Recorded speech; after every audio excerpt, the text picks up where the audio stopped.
بسم الله الرحمن الرحيم. ولكل أمة جعلنا منسكا ليذكروا اسم الله على ما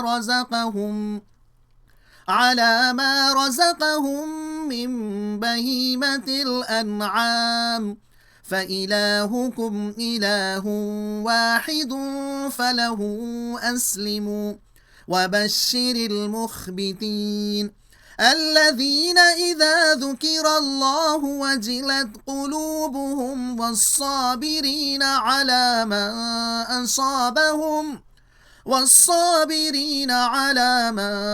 أصابهم والمقيم الصلاة ومما رزقناهم ينفقون والبدن جعلناها لكم من شعائر الله لكم فيها خير فاذكروا اسم الله عليها صواف فإذا وجبت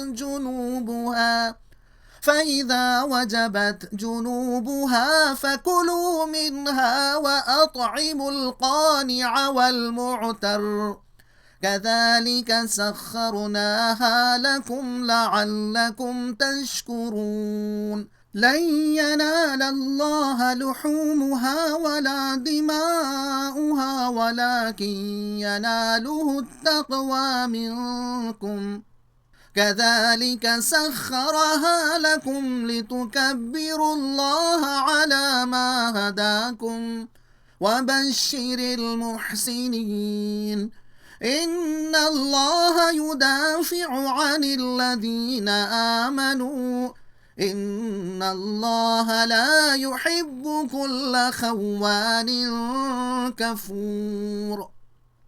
मज़मून सच्चे मोमिन के औसाफ, क़ुरबानी का मकसद, क़ुरबानी किस जज्बे के तहत देनी चाहिए। मतलब, हमने हर उम्मत को यही हुक्म दिया था कि क़ुरबानी सिर्फ़ अल्लाह के लिए की जाए, गैरुल्लाह के लिए क़त्अन हराम है। ए नबी, आप हमारे इन बंदों को दो जहां में कामयाबी की खुशखबरी सुना दीजिए, जिनको अपनी बंदगी का पूरा पूरा शुऊर हो और जो हमेशा आजिज़ी और नयाज़मंदी के साथ अल्लाह के हर हुक्म के आगे झुकते रहते हों।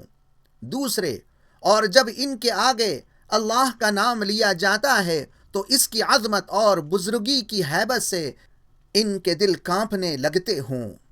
तीसरे, और जो सच्चाई और दीन की राह में साबित कदम हों और इस राह की मुश्किलात को खुश दिली से बर्दाश्त करते हों, चाहते नमाज कायम करते हों।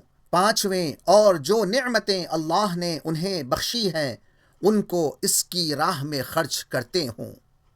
क़ुरबानी का हुक्म इसलिए दिया गया है कि ये शुक्र है इस नेमत का जो अल्लाह ने मवेशी जानवरों को तुम्हारे लिए मुसख्खर करके तुम्हें बख्शी है। यही जज्बा अल्लाह की बारगाह में कबूलियत का शर्फ हासिल कर सकता है। अल्लाह के पास क़ुरबानी के गोश्त खून की कोई कदर नहीं, बल्कि तुम्हारे तक़वे की है।